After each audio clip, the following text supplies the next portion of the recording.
Now, I'd like to bring up onto stage Ed. Where's Ed? Ed's going to have a chat about what do real estate portals all have in common. Thank you, Simon. Okay. Hello, everybody. As Simon said, my name is Edmund Keith. For those of you who don't know me, I'm the editor of onlinemarketplaces.com. And over the next 20 minutes, I'm going to be using about 4 years' worth of data collection to try and see what it is that all real estate portals have in common. But first, the kind of obligatory slide, who am I? What qualifies me to even be up on stage? I used to work for the aggregator formerly known as Matula for about 5 years. And for the last 4 years, my job at Online Marketplaces has been to read about, write about, analyze, and collect data on real estate portals and the kind of broader market around it. And that's kind of the relevant bit, that end bit, collecting data. I've probably squinted at financial documents, squinted at my laptop just about enough to qualify me to be up on stage in front of you.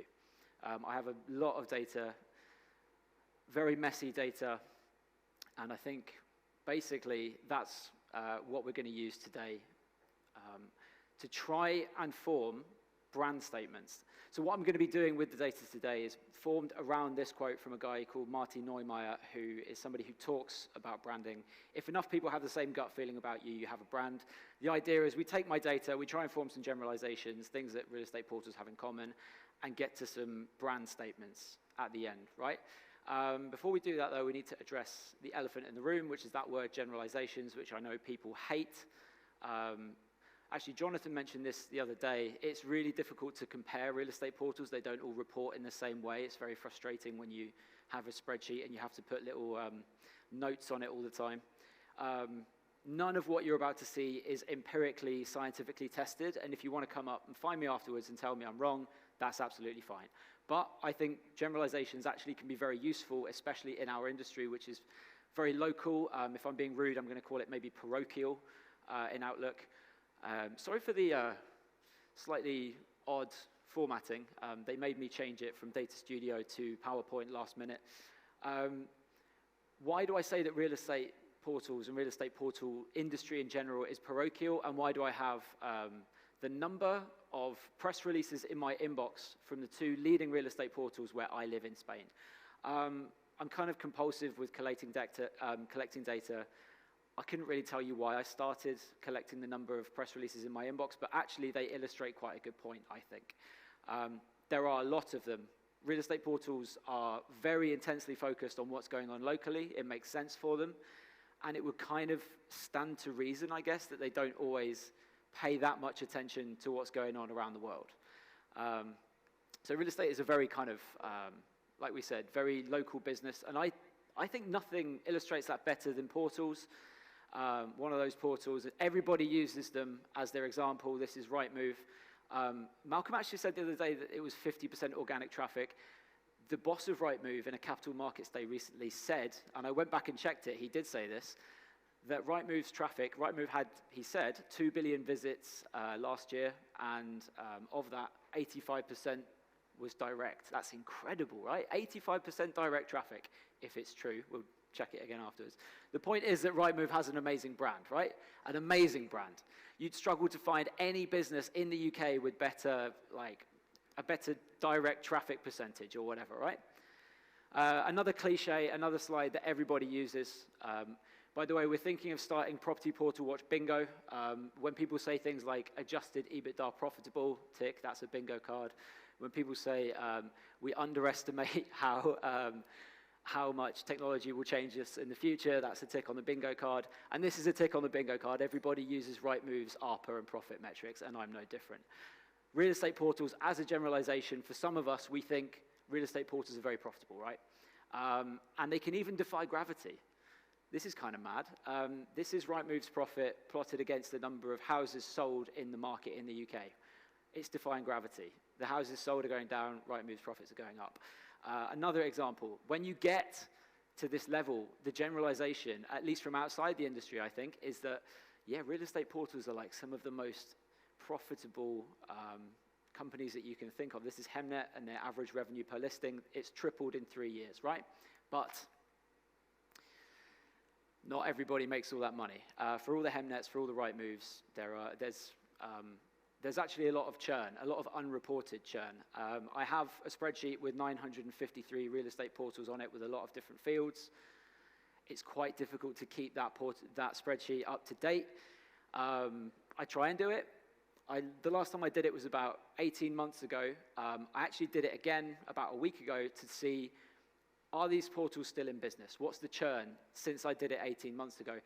It turns out that about 10% of portals on my spreadsheet have either gone out of business, been acquired, pivoted, or vanished completely in the last 18 months, and they don't get reported on. For every Rightmove, for every Hemnet, there's one of these guys that saw the big profit margins of the big boys, they saw how inefficient real estate can be, and it didn't work out for them for whatever reason. And part of the reason that it doesn't work out for this 10% of real estate portals every 18 months is because first mover advantage is absolutely massive. Look at the foundation dates for some of these. 1992, Sologet, that must have been one of the first French websites, full stop, right? That's crazy.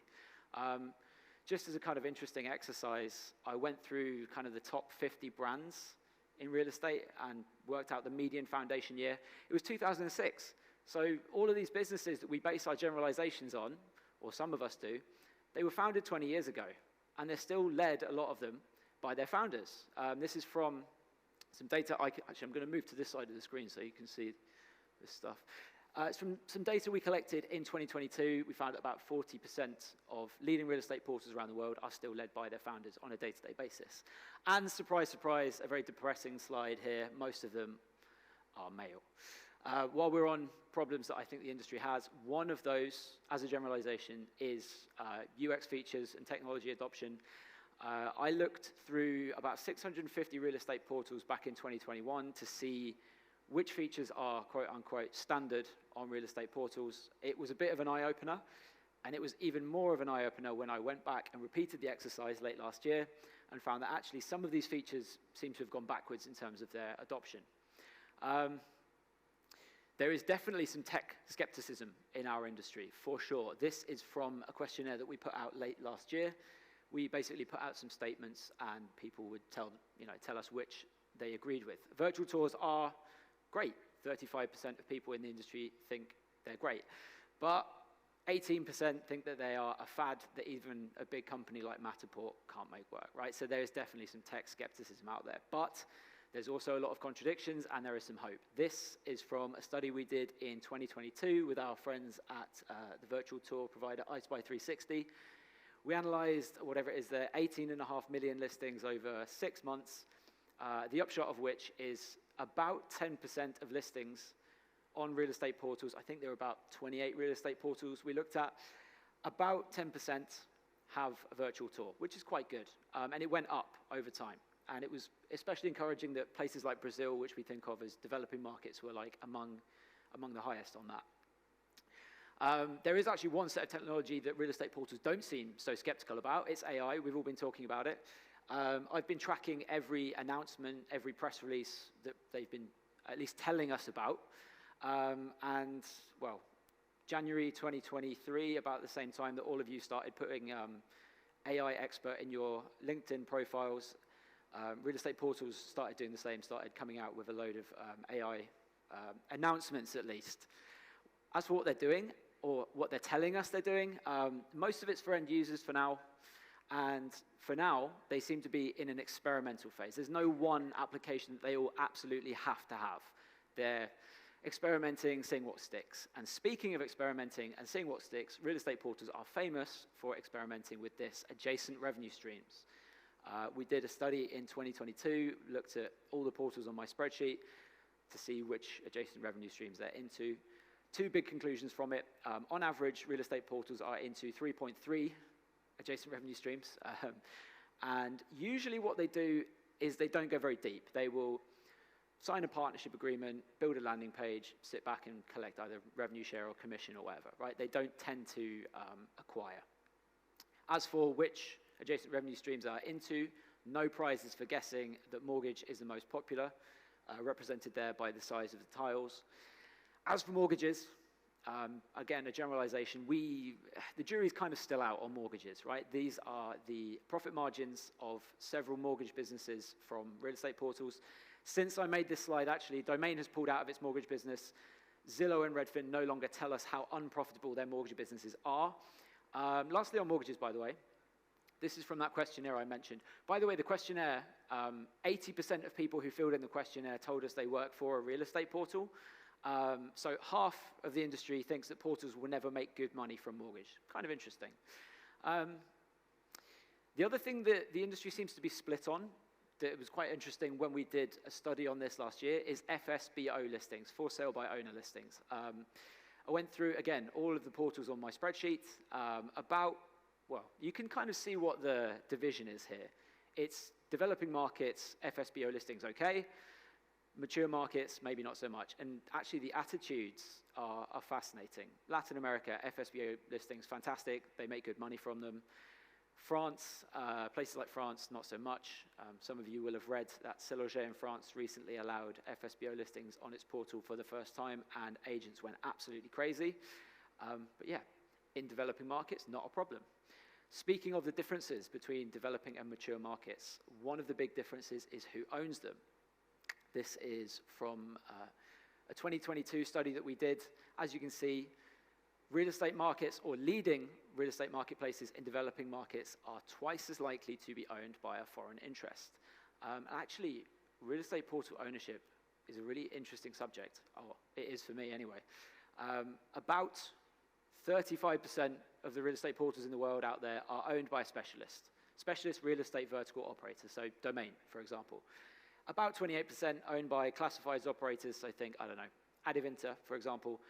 Only 10% are owned by media, publishers, media companies, the people that used to control real estate advertising 20 years ago. And even more interesting for me, and actually so small that it didn't fit on the pie chart up there at the top, only about 2% of real estate portals around the world are owned by agent interests, industry associations, and that number is actually shrinking. Think of, On the Market being bought up by CoStar, for example.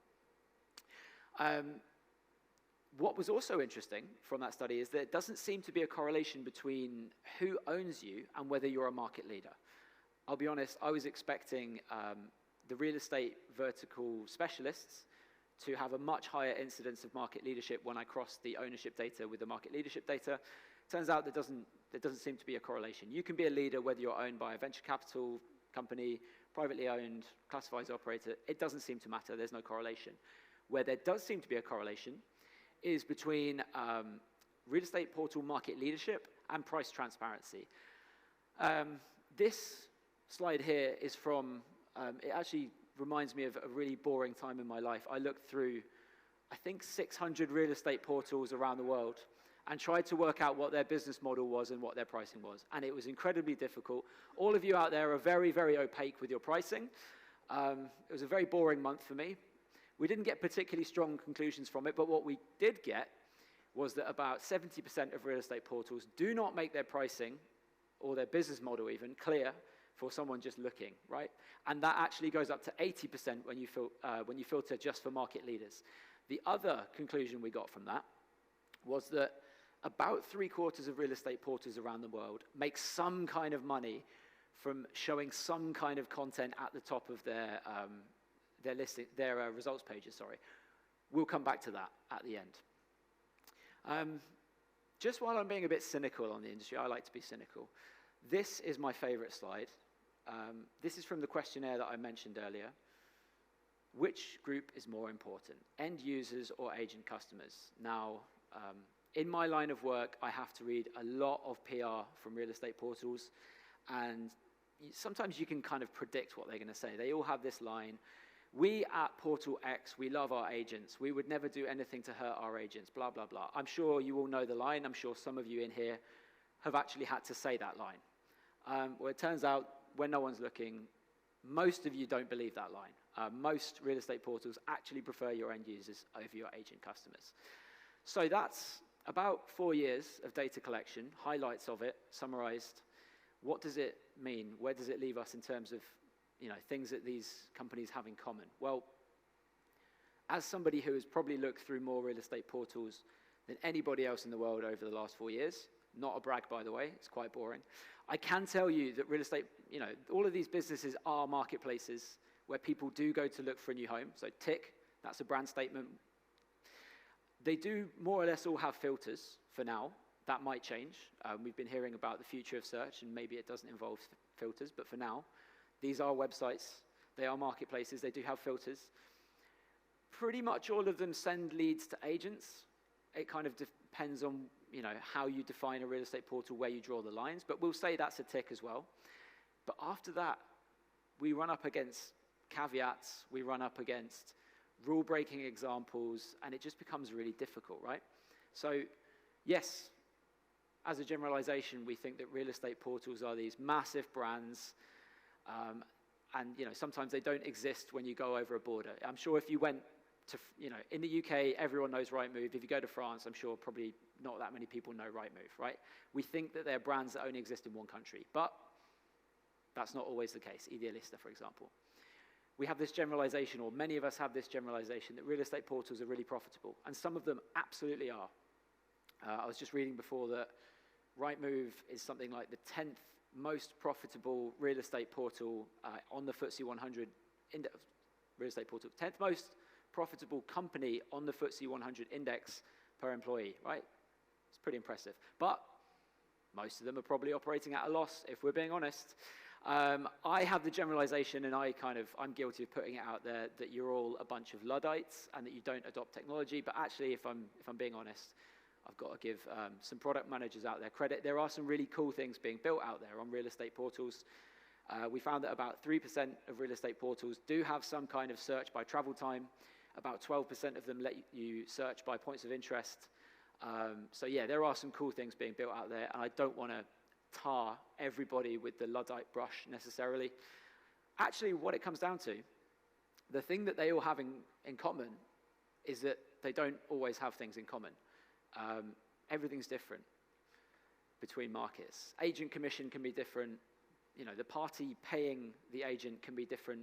Monetization models are different. You know, FSBO listings are different. Attitudes are different. There's all these idiosyncrasies that real estate portals operate in, and the idiosyncrasies tend to like govern how the portal operates. At this point, I've got a confession to make. I actually tried to do this very presentation back in 2021. I tried to find all of the things that they had in common. Couldn't find it. It was really frustrating. I ended up doing the presentation about something completely different. It's really hard to find things that real estate portals have in common. But there's one thing that I hadn't really considered. Like, if they don't have anything in common, why do they come and hear each other talk? I think they stand to learn a lot from each other, and I'll tell you why. If you come to Property Portal Watch and let's say you hear 20 different ideas, let's say 15 of them are just completely irrelevant for you, let's say 3 of them are just bad, 1 of them is so bad that it would get you sued, but 1 of them might be absolutely perfect, and the reason it might be absolutely perfect is because you wouldn't have thought about it. You and your market, with how your market works, you're thinking about it from one paradigm, but somebody else from the other side of the world, they're thinking about exactly the same problem as you from a slightly different paradigm, and they might have the perfect idea for you that you would not have thought of if you hadn't come here to spend your time with other real estate portals. That's kind of it. That's kind of the grand conclusion from all of this. And we're going to get to, apologies for this next slide, by the way. It's what I call the cringy like and subscribe slide. I've got to do it. If you don't already, you should subscribe to us on, all the social media, LinkedIn, YouTube, get our newsletter, listen to our podcast, guys. I'm sorry I had to say that, but yeah, listen to our podcast. And yeah, thank you very much. I'll take questions very happily.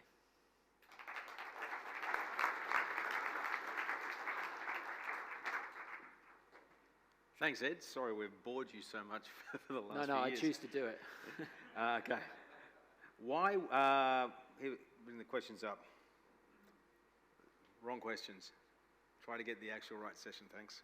Okay, would any of the companies in the room be interested to pay for specific bits of information, I guess, and digests of that data? I don't know, would they? I don't know, someone asked the question, right? So I think the opportunity here is, do you think that there is an opportunity to actually productize all this information that you're collecting? I hope so. There's a lot of it. It's very, very messy at the moment. It's over about 20 different spreadsheets. We are building, I was just talking to Mike van der Heijden, who works with us, we're building a directory of all real estate portals around the world.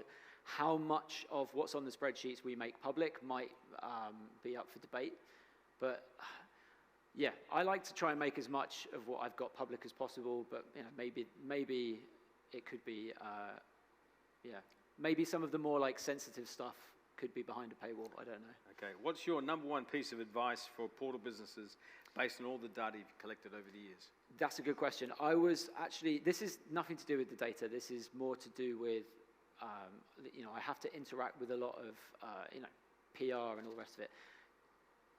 My biggest piece of advice is be open. And the biggest kind of example of this is a guy called Jason Tebb, who is the CEO of On the Market. He goes around and he just talks to agents all the time, and he's everywhere on social media, and he's very open, and he'll tell you what you want.